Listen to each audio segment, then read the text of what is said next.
शंभवे गुरुवे नमः। शंभवे गुरुवे नमः। शंभवे गुरुवे नमः।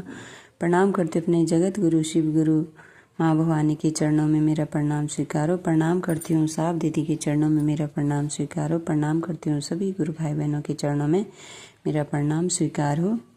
आगे सुनते हैं पुस्तक अन्न मिलाकर, पेज नंबर 45। थोड़ी देर के बाद उसने फन समेटा और धीरे धीरे झाड़ियों में घुसने लगा। अब दाहिनी झाड़ी से सांप की पूंछ निकली। सर, ये तो 25 फीट से भी ज्यादा है। शरीर उठाकर ही हमें डस सकता था। पीछे बैठा चालक बुदबुदाया। किंग कोबरा की चाल में कोई अंतर नहीं आया। वह बाएं पहाड़ी की झाड़ियों में प्रवेश कर गया। हरेंद्रानंद ने जीप के ब्रेक से पांव हटाया। गाड़ी आगे बढ़ गई। मनातू के किसी आदमी ने अब तक वैसा भयंकर सांप नहीं देखा और न ही इनके ससुराल वालों ने। 200 वर्षों से अधिक की जिम्मेदारी जो जंगलों में ही पली बड़ी है, उसे भी यह सौभाग्य नहीं मिला। उस दिन 11 बजे यानी 3 सितंबर 1979 को हरेंद्रानंद ने प्रखंड विकास पदाधिकारी पाटन का प्रभार लिया। 2 महीने के भीतर परिवार पाटन आ गया। पत्नी और बच्चों समेत यहाँ रहने लगे। हालांकि परिवार में कुल 5 सदस्य ही थे। 2 पुत्र और 1 पुत्री के साथ पारिवारिक संसार रचा बसा था। पर एक ऐसा भी सदस्य था जो दृश्य तो नहीं था लेकिन सर्वव्याप्त था, यानी शिव। हरेंद्रानंद और नीलम स्वतंत्र रूप से और कभी कभी मिलकर भी शिव पंचाक्षर मंत्र का जप किया करते थे। धीरे धीरे ऐसा होने लगा था कि इनकी पत्नी के सपने में साधु आते, बातें करते, पूजा की बातें बताते और यदि कोई सामान देते तो दूसरे दिन वह सामान बिस्तर पर रखा मिलता। इन घटनाओं को ये प्रेत लीला से अधिक महत्व नहीं देते। कुछ दिनों के बाद स्वप्न में आने वाले साधु सशरीर समक्ष आने लगे। शाम ढलने को थी। बच्चों का शोर और अपने घोंसलों में लौटने को आतुर चिड़ियों का कलरव वातावरण को मधुर बनाए हुए था। अचानक एक चिड़िया झाड़ियों से उड़ी और पेड़ों के ऊपर चक्कर काटने लगी। फिर दूसरी चिड़िया, फिर तीसरी। हवा में फड़फड़ाते पंखों का रेला उठने लगा। किसी ने एक पत्थर जो झाड़ियों में फेंका था। बच्चे दौड़ दौड़ कर देख रहे थे। राजमणि नीलम घर के आंगन में रखी चौकी पर बैठी हरेंद्रानंद की प्रतीक्षा कर रही थी। तभी उन्हें आंगन के पीछे बंद दरवाजे को ठेलने जैसी आवाज सुनाई पड़ी। वह दरवाजा सामान्यतः बंद ही रहता था।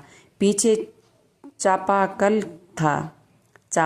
था जिससे पानी लाया जाता था। चापाकल के पीछे अन्य सरकारी आवास भी थे। उन्होंने पूछा, कौन है? कोई उत्तर नहीं आया। अचानक उन्हें दिखाई पड़ा कि दरवाजे के बाहर से एक हाथ छिटकने की ओर आया, जिसकी अंगुलियां बहुत बड़ी थी। पूरे हाथ और अंगुलियों पर बड़े बड़े बाल थे।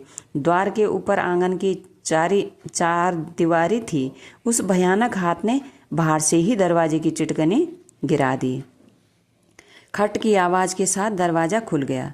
थोड़ा सशंकित होते हुए जल्दी से बच्चों और घर के अनुसेवकों को साथ लेकर अहाते में आ गई। बाहर प्रखंड परिसर में और लोग थे। उन लोगों को बुलाकर खुले दरवाजे को दिखाया गया। हरेंद्रानंद के आने पर पूरी कहानी सुनाई गई। उन्होंने इस घटना को गंभीरता से नहीं लिया क्योंकि वे तो बचपन से ही शमशान की साधना में लीन रहते थे। पत्नी को भी यह घटना बहुत प्रभावित नहीं कर सकी क्योंकि उन्हें भी जंगल के तांत्रिकों, ओझाओं, जिन्हें सामान्य बोलचाल की भाषा में वैगा कहा जाता है, कि पूजा पद्धति और प्रेत आदि की क्रियाओं से परिचय था। ऐसी उटपटांग घटनाओं का सिलसिला बढ़ता गया। इनके सरकारी आवास पर संध्या काल से पत्थरों का गिरना, जहां तहां हाथे में आग लग जाना, अचानक एक आवाज के साथ खिड़की की छड़ों का टेढ़ा हो जाना कुछ दिनों तक लोगों को परेशान करता रहा। अपने आसपास घटित हो रही घटनाओं से हरेंद्रानंद एक बार पुनः उद्विग्न होने लगे। उन्हें लगने लगा था कि शिव को गुरु मानने से क्या होगा। वे तो अब भी प्रेतों की दुनिया से घिरे हैं। वैसे भी स्वभावगत इनकी विद्रोही प्रवृत्ति इन्हें दूसरी ओर खींचती रहती थी। एक दिन की घटना ने इनकी सोच को और भी प्रगाढ़ कर दिया। पत्थर गिरने की प्रक्रिया इन दिनों आम हो चली थी, सो इनकी खींच लाजमी थी। एक दोपहर पत्थर गिर ही रहा था, तब इन्होंने गुस्से में आकर कुछ ऐसा कर दिया जिसकी कल्पना अर्धांगिनी की सोच से भी परे थी। 3 बजे के आसपास पत्थरों के गिरते समय उन्होंने शीशे के फ्रेम में लगी शिव की तस्वीर को आंगन में रखी चौकी पर रखते हुए कहा कि तुम लोग पत्थर बरसा सकते हो, तो इस तस्वीर को पत्थर से तोड़कर दिखलाओ। तस्वीर आंगन की चौकी पर रखकर जैसे ही भीतर के लिए मुड़े, आवाज हुई, चनाक। पत्थर आसमान से तस्वीर पर गिरा। शीशा चकनाचूर। तस्वीर फट गई।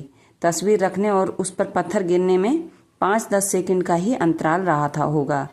उस समय स्थानीय थाने के पदाधिकारी प्रशिक्षण में आए। भारतीय प्रशासनिक सेवा के प्रशिक्षु 3-4 पदाधिकारी एवं प्रखंड के कुछ पदाधिकारी भी उपस्थित थे। इस अप्रत्याशित घटना से सभी सशंकित हो गए और प्रस्थान कर गए। अपने गुरु सहित साप दीदी के चरणों में प्रणाम। आप सभी गुरु भाई बहनों के चरणों में प्रणाम। आज इतना ही, इससे आगे कल सुनेंगे।